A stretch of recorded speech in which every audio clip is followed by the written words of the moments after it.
ओम शांति।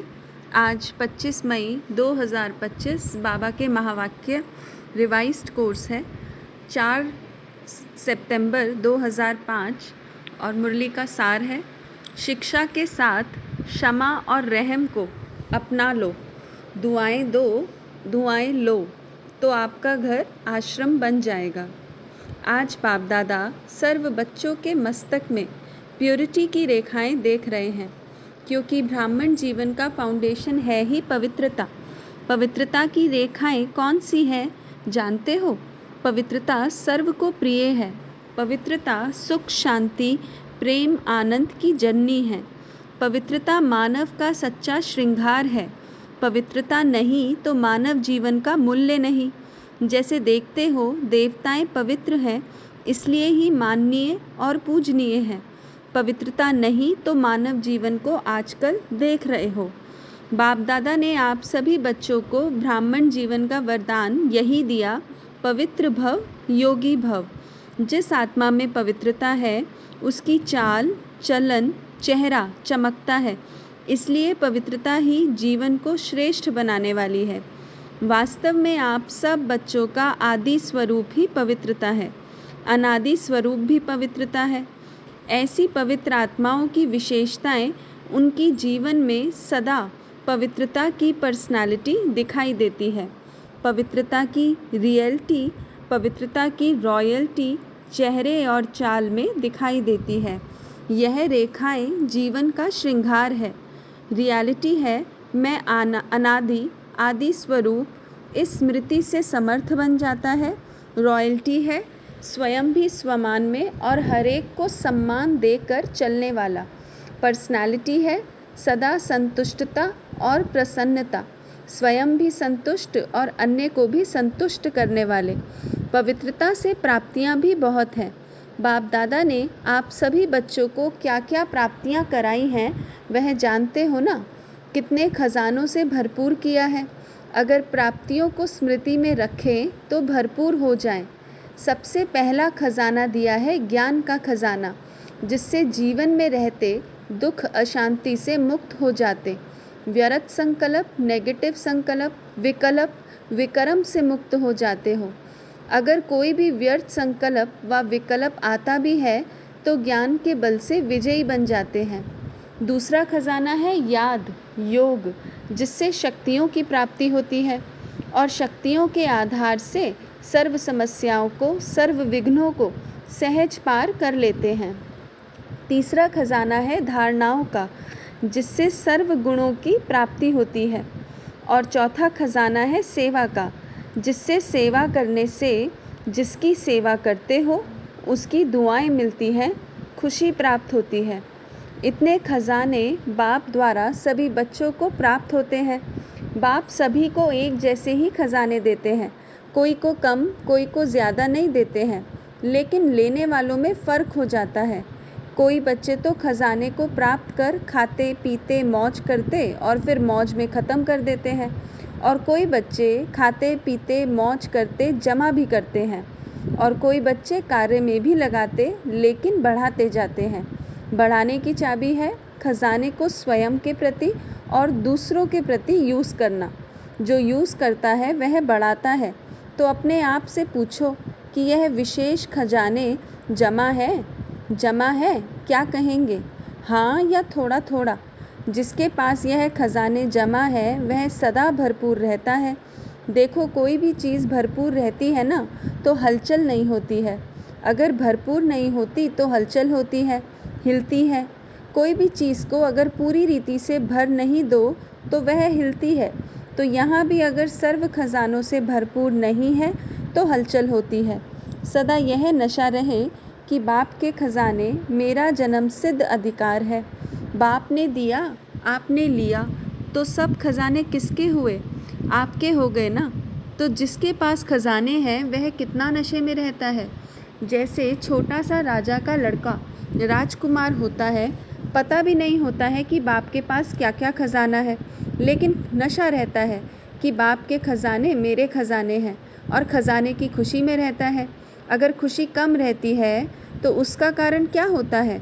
बाप ने तो खजाने दिए हैं, सुना, लेकिन एक है सुनने वाले, दूसरे हैं समाने वाले। जो समाने वाले हैं वह नशे में रहते हैं। आज नए नए बच्चे भी आए हैं। बाप दादा आप लकी बच्चों को आप सबके भाग्य की मुबारक दे रहे हैं। अपने भाग्य को पहचाना है। परमात्मा प्यार, अविनाशी प्यार जो सिर्फ एक जन्म नहीं चलता, अनेक जन्म सदा ही प्यार कायम रहता है। क्योंकि यह जो समय चल रहा है, यह समय भी संगम युग, भाग्यवान युग है। सतयुग को भी भाग्यवान कहते हैं, लेकिन वर्तमान संगम युग का समय उससे भी भाग्यवान है। क्यों?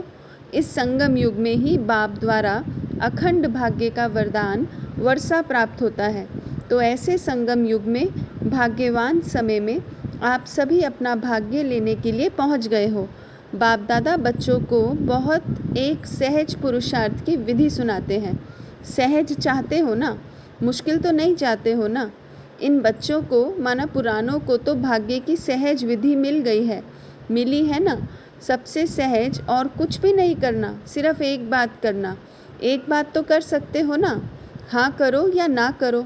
कहो हाँ जी, तो सबसे सहज विधि है अमृत वेले से लेके सबको जो भी मिले उससे दुआएं लो और दुआएं दो। चाहे क्रोधी भी आवे, लेकिन आप उसको भी दुआएं दो और दुआएं लो। क्योंकि दुआएं तीव्र पुरुषार्थ का बहुत सहज यंत्र है। जैसे साइंस में रॉकेट है ना, तो कितना जल्दी कार्य कर लेता है। ऐसे दुआएं देना और दुआएं लेना, यह भी एक बहुत सहज साधन है आगे बढ़ने का। अमृत वेले बाप से सहज याद से दुआएं लो और सारा दिन दुआएं दो और दुआएं लो। यह कर सकते हो? कर सकते हो तो हाथ उठाओ। कोई बद्दुआ दे तो क्या करेंगे? आपको बार बार तंग करे तो? देखो, आप परमात्मा के बच्चे, दाता के बच्चे, दाता हो ना, मास्टर दाता तो हो। तो दाता का काम क्या होता है? देना। तो सबसे अच्छी चीज़ है दुआएं देना। कैसा भी व्यक्ति हो, लेकिन है तो आपका भाई बहन।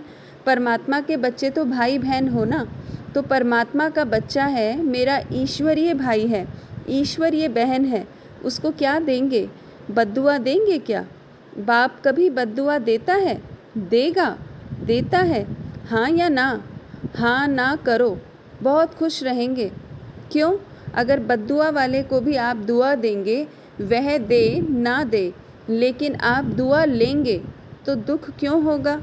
बाप दादा आप आए हुए बच्चों को एक वरदान देता है। वरदान याद रखेंगे तो सदा खुश रहेंगे। वरदान सुनाए, सुनेंगे? वरदान है, अगर आपको कोई दुख दे तो भी आप दुख लेना नहीं, वह दे लेकिन आप नहीं लेना। क्योंकि देने वाले ने दे दिया, लेकिन लेने वाले तो आप हो ना। देने वाला लेने वाला नहीं है। अगर वह कोई बुरी चीज़ देता है, दुख देता है, अशांति देता है, तो बुरी चीज़ है ना। आपको दुख पसंद है? नहीं पसंद है ना, तो बुरी चीज़ हो गई ना। तो बुरी चीज़ ली जाती है क्या? कोई आपको बुरी चीज़ देवे तो आप लेंगे? लेंगे? नहीं लेंगे। तो लेते क्यों हो? ले तो लेते हो ना। अगर दुख ले लेते हो तो दुखी कौन होता है? आप होते हो या वह होता है? लेने वाला ज़्यादा दुखी होता है। अगर अभी से दुख लेंगे नहीं तो आधा दुख तो आपका दूर हो गया। लेंगे ही नहीं ना, और आप दुख के बजाय उसको सुख देंगे तो दुआएं मिलेंगी ना। तो सुखी भी रहेंगे और दुआओं का खजाना भी भरपूर होता जाएगा। हर आत्मा से कैसी भी हो, आप दुआएं लो, शुभ भावना, शुभ कामना रखो। कभी कभी क्या होता है, कोई ऐसा काम करता है ना, तो कोशिश करते हैं शिक्षा देने की, इसको ठीक कर दूं। शिक्षा देते हो? शिक्षा दो, लेकिन शिक्षा देने की सर्वोत्तम विधि है कि क्षमा का रूप बन के शिक्षा दो। सिर्फ शिक्षा नहीं दो, रहम क्षमा भी करो और शिक्षा भी दो। दो शब्द याद रखो, शिक्षा और क्षमा, रहम। अगर रहम दिल बन के उसको शिक्षा देंगे तो आपकी शिक्षा काम करेगी। अगर रहम दिल बन के नहीं देंगे तो शिक्षा एक कान से सुनेंगे, दूसरे कान से निकल जाएगी, शिक्षा धारण नहीं होगी। ऐसे है ना, अनुभव है। आप भी किसका शिक्षक तो नहीं बन जाते। शिक्षक बनना जल्दी आता है, लेकिन क्षमा करना दोनों साथ साथ चाहिए। अभी से रहम रहम करने की विधि है शुभ भावना, शुभ कामना। जैसे कहते हैं ना, सच्चा प्यार पत्थर को भी पानी कर देता है। ऐसे ही क्षमा स्वरूप से शिक्षा देने से आपका कार्य जो चाहते हो यह नहीं करे, यह नहीं हो, वह प्रत्यक्ष दिखाई देगा। आपके रहमदिल बन शिक्षा देने का प्रभाव उसकी कठोर दिल भी परिवर्तन हो जाएगी। तो क्या वरदान मिला? ना दुख देना, ना दुख लेना। पसंद है? पसंद है तो अभी लेना नहीं, गलती नहीं करना। जब बाप दुख नहीं देता तो फॉलो फादर तो करना है ना, कर रहे हैं। कभी कभी थोड़ा डांट देते हो, डांटना नहीं, रहम करो, रहम के साथ शिक्षा दो। बार बार किसको डांटने से और ही आत्मा जो है ना वह दुश्मन बन जाती है, घृणा आ जाती है। परमात्मा बच्चे हो ना, तो जैसे बाप पतित को भी पावन बनाने वाला है, तो आप दुखी को सुख नहीं दे सकते हो। अभी जाकर ट्रायल करना, ट्रायल करेंगे ना तो पहले चैरिटी बिगिंस एट होम। परिवार में अगर कोई दुख देवे तो भी दुख लेना नहीं, दुआएं देना, रहम दिल बनना पहले घर वालों को करो। आपके घर का प्रभाव मोहल्ले में पड़ेगा, मोहल्ले का प्रभाव देश में पड़ेगा, देश का प्रभाव विश्व में पड़ेगा। सहज है ना, अपने परिवार में शुरू करो, क्योंकि देखो एक भी अगर क्रोध करता है तो घर का वातावरण क्या हो जाता है। घर लगता है या युद्ध का मैदान लगता है? उस समय अच्छा लगता है? नहीं लगता है ना। आप लोगों के लिए भी है। आज वीआईपीज़ के साथ मधुबन वाले समर्पित भाई बहनें भी सामने बैठे हैं। अपने अपने साथियों से, अपने अपने कार्यकर्ताओं से ना दुख लेना, ना दुख देना, दुआएं देना और दुआएं लेना। अगर आप अधिकार से ऐसे समय पर भी दिल से मेरा बाबा कहेंगे, परमात्मा बाबा, मेरा बाबा, तो कहावत है कि भगवान सदा हाजिर है। अगर आपने दिल से अधिकार रूप में ऐसे समय पर मेरा बाबा कहा तो बाप हजूर हाजिर हो जाएगा। क्योंकि बाप किस लिए है? बच्चों के लिए तो है, और अधिकारी बच्चों को बाप सहयोग नहीं दे यह हो ही नहीं सकता है, असंभव।